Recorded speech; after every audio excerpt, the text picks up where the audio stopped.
So, welcome back to, well, reinnovating the gadgets. I don't know the last time we've ever done this, but I've done some theory crafting. My friend Seppi sent me a list. Fox sent me a gadget deck, and I didn't like what either of the decks were attempting to do. I kind of took pieces from both of the list. The list that Fox sent me was more of a double summon spam build, and I definitely... that's another paradigm to go down. The thing that gadgets have going for them is they can do a couple of things. You can be a combo-esque deck that likes to unload the hand and climb up link ladders, or even, you know, climbing up Xyz engines. There are some very good Xyz. What I'm going to talk about on this edition of Therio is some of the card valuement, some of the things that you're going to be attempting to do, and kind of where gadgets need to be in the meta. Because I'm going to be honest with you, I still love the stun approach. I think that having a slower base deck to kind of keep up in the format is probably the way that you need to go. And I don't necessarily think a lot of people are going to agree with this, but this is why this is Therio, and this is where I'm going with lending out my ideas for this particular deck. Because one of the biggest issues we have is we're a grind deck, which means we're going to have to rely on essential floodgates to kind of slow down our opponent and, you know, do what gadgets want to do, which is maintain a very aggressive tempo while controlling your opponent and not allowing your opponent to play the game. With games only going to turn 2 or 3, gadgets don't necessarily have that oof, which is something I was kind of looking at in terms of the floodgates, because these cards are cards that can swing the tempo in our favor. Now, card typing and attribute for some of these motherfuckers is going to be an issue because, you know, light and earth, I mean, you got to pick your thing. And then of course something like Ravelry, like you have to maintain your decision. And this is a very old mentality, because a lot of people are going to be like, oh, you're playing Inspector Border. Well, we played Thunder King Ryo in the original gadget concepts, and the thing that Thunder King Ryo draws directly clash with the gadgets, but you maintain the Ryo as a stun monster, and then as soon as your opponent outs it, you make an attempt to play the game after that essential tower collapses. And I still think that mentality is very true, especially in terms of looking at Inspector Border. 2k on a body is really aggressive. Now, I might be going too far down the stun paradigm here. That's left to be seen in terms of just generalized testing and things like that in the future to see where the deck is going. Now, as we're going through the deck profile, make sure that you understand that we are attempting to do two things. We want to be a deck that can control the format, and we also want to make sure that we can use the gadget engine to maintain a rather steady flow of advantage, and that's why there's the inclusion of the stun monsters and things like that. Also keeping the deck at about 40. I'm cursed with gadgets. I wanted to go 42, and I was like, better keep it 40 because I do want to draw some of these cards. So the first monster that probably is going to stick out to you is Inspector Border. This is the modern day stun monster that is going to make your life relatively easy. And outside of the Sky Striker matchup, I think that this card does enough at slowing down the game that we can maintain a tempo. Yes, this doesn't turn off our gadgets, but that's not what we're here for.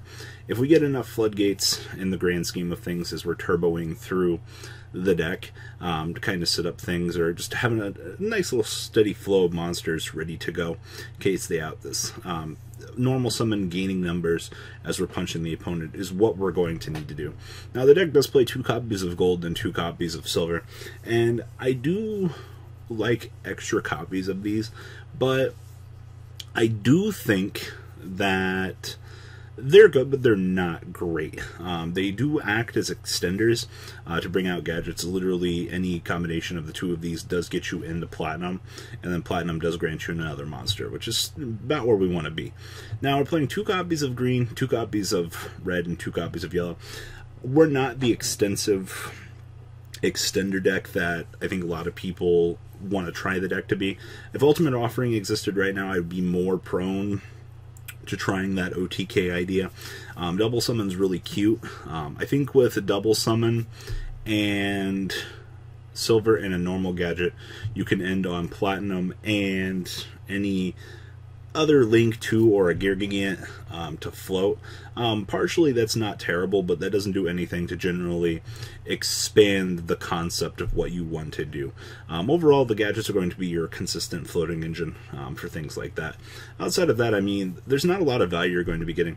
I think your best case board would be platinum plus secondary gadget on the field.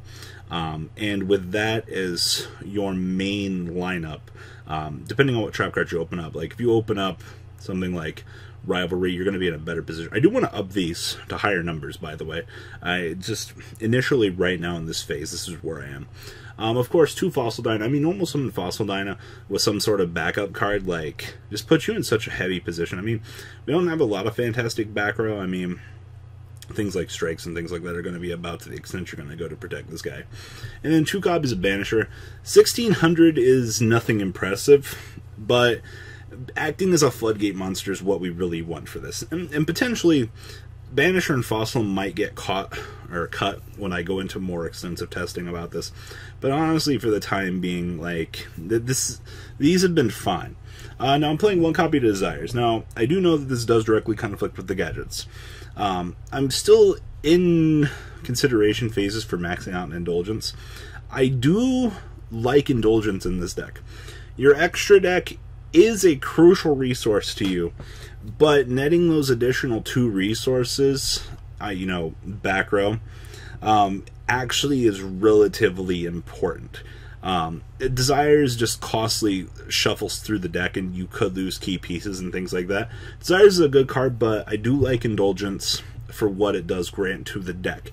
I might max on Indulgence. We'll have to wait and see. I'm still very undecided about that. There's just not enough good floodgates to make me want to maximize on this. Of course, 1 Monster Reborn for Generalized Reborning. So, we're starting with Duality for the time being, and I'm also indifferent about this, and this could change. If you open Duality, you're going to have a normal summon monster. You won't be able to do the Platinum Gadget play if you open Duality. But on a turn, if you can stall the game out to the next turn for yourself, then Duality will be a good past turn 2-S card. But outside of that, it's just another extender to kind of get you into something else to make your situation a little bit better. Traps, 2 Storming. I do want to consider opening this up to 3. Yes, most boards can wipe this away from you, and it's a terrible option that you're going to have to deal with. I do want to consider hand traps as well. There's consideration for dropping these as well. 3 Impermanence. This was the first hand trap I wanted to start with. Kind of acting as a going second deck to make sure that we can clear out boards and things like that. And then, of course, triple evenly matched. If we go second, we open up, you know, the gadget play and things like that. Ending on a Platinum plus gadget after you evenly your opponent, you should just start winning from that point. How consistent it's going to be, it's a grind. Now, 2 Goes and 2 Rivalry. This is subjugated to be upped to 3 of each. I just kind of started here at this stage. From a couple of hands I've seen from this deck, once you draw them, like obviously game 2s and 3, you're going to want to see more of them. But once again, that slow grind that you're trying to put up, really like, it's so strugglesome. And then traps, we have, of course, triple strike, 1 judgment, 1 warning to kind of start things off. The extra deck is where things can change. I currently have 1 Mrs. Radiant for the Earth double combination. Triple Platinum, absolutely no reason why you shouldn't be maxing out on this, especially with Pot of Indulgence. 2 Cerberus, 2 Phoenix.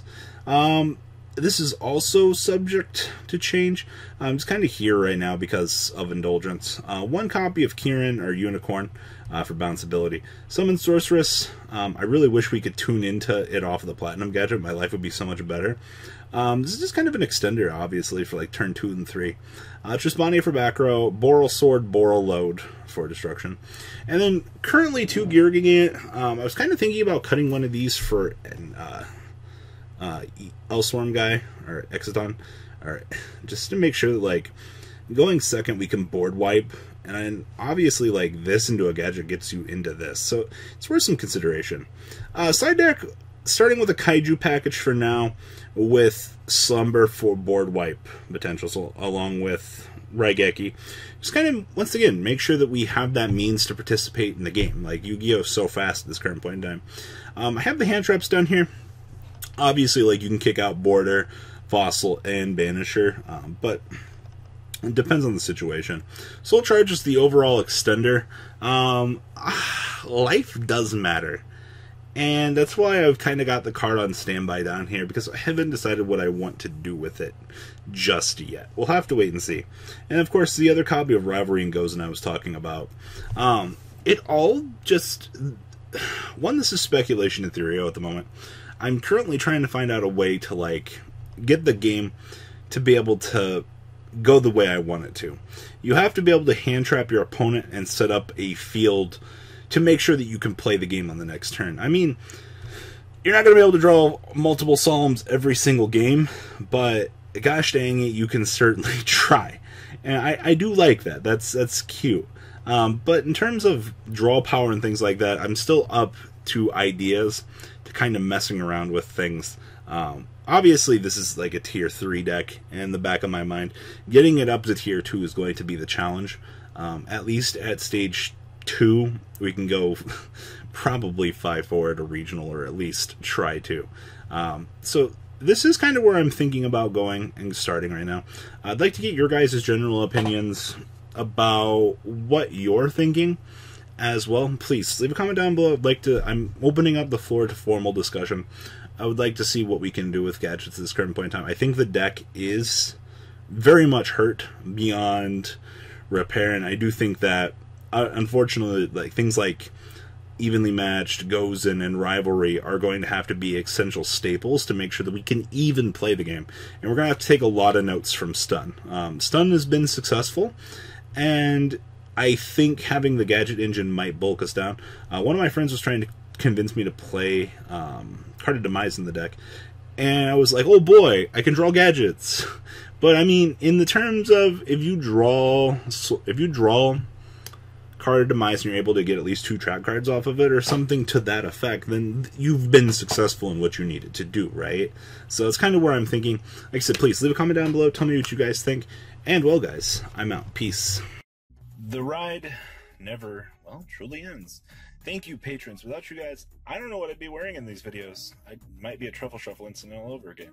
Guys, please also check out VanCole40 for some awesome Vanguard content. Some other interesting stuff you might find up here on the left or in the description as well. Thanks for watching.